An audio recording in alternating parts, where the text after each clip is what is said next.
Trying to figure out the world of work, it can feel like this huge, overwhelming challenge, right? But what if we looked at it differently? Not as a challenge, but as a personal quest, an empowering journey where you actually forge the tools you need to build the future you want. So let's dive in. I love this quote from the Eagles because it really hits home. So many of us feel stuck, like we're in chains, and we don't even realize we have the power to break free. Well, that key? That's what this is all about. It's what we call career readiness. It's about really knowing yourself, building your skills, and being ready to grab opportunity when it comes knocking. So how do you actually forge that key? That's the big question, isn't it? And that's exactly why we're here. I want you to think of this as your personal map for your career readiness quest. We're going to walk through every chapter of this journey together, step by step. Every great story, every epic quest, always starts with the hero looking inward. And your story is no different. The very first, and honestly, the most important step on this quest is self-reflection. Before you can write a resume or nail an interview, you've got to be crystal clear on who you are and what really matters to you. Okay, so let's break this down. Think of it like this. An instrumental reason is when you do something just to get something else. Like, I'm going to take this boring job so that I can get that fancy title. But what happens if that path just disappears? On the other hand, a fundamental reason is when the action itself has value because it lines up with your core beliefs. For instance, I'll take this job because I get to help people, and that's who I am. See the difference? That approach is so much more powerful, and it gives you the freedom to adapt no matter what happens. So let's get practical. It all starts by asking yourself the right questions. And I want you to really think about these. What are you genuinely good at?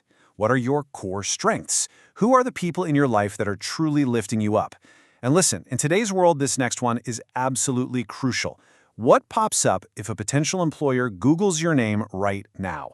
Because like it or not, your online footprint is part of your professional story. All right. Once you've done some of that deep inner work, it's time to move on to Chapter 2, Forging Your Professional Tools. This is the fun part, where we take all that self-knowledge and turn it into something real, something tangible you can use, starting with maybe the most important tool in your entire kit, your resume. Now here's something you have to understand. Your resume has one job and one job only, to get you the interview. That's it. It's not meant to land you the job by itself. It's that first hurdle, that first filter an employer uses, so it has to grab their attention, and it has to do it fast.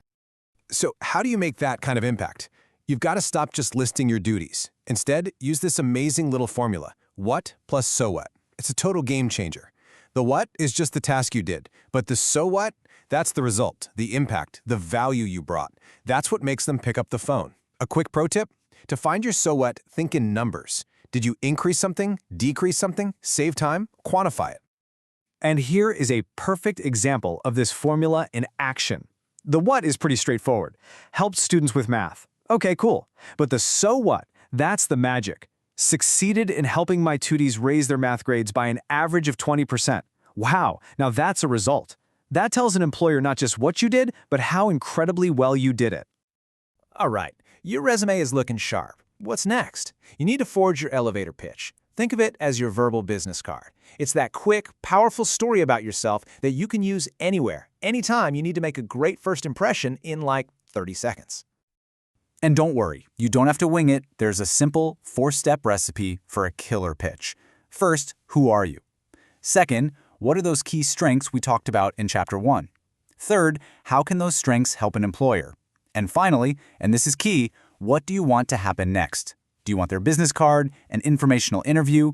Be specific. Have a clear ask. Okay, you've done the inner work, you've forged your tools, now it's time to get ready for the main event, the professional encounter. This is where you actually use your resume and your elevator pitch in interviews and at networking events. And trust me, preparation is everything. Look, we all get nervous before an interview, right? It's totally normal. But here's the secret. The best cure for that anxiety is preparation. Real confidence isn't about not being scared. It's about being so prepared that you trust yourself to handle whatever comes your way. Every single bit of practice you do now is like a gift you're giving to your future self. So here's a little checklist to make sure you're ready. First off, actually research the company. Know their mission, know what they've been up to. Reread the job description and practice your answers to common questions out loud. Plan what you're going to wear. And don't forget the simple stuff, the logistics. Know how you're getting there. Or if it's a virtual interview, for goodness sake, test your tech beforehand. So we've laid out the whole quest, the self-reflection, the tool building, the prep work, but you might be wondering, does all this stuff really make a difference? Let's look at the hard data, because the payoff for taking this journey is very, very real. Okay, get this.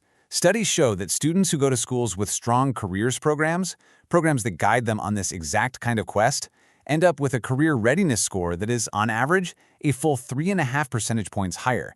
That is a real, measurable edge. But wait, it gets even more interesting when you add some context. That same data shows that students who receive free school meals often start with a disadvantage, with scores that are typically 1.5 percentage points lower. That's a tough, real-world hurdle that a lot of people are up against from the start. And this is the most important part of the whole story. Remember that 3.5-point boost we just talked about? Well, it doesn't just help. It is more than enough to completely wipe out that 1.5-point disadvantage. This is actual proof that going on this quest, getting the right support, can truly level the playing field. So, the path is all laid out for you. You have the map, you know what tools to build, and you've seen the proof that this journey actually works. The map is in your hands, so there's really only one question left, and it's the most important one. What's the very first step you're going to take on your quest?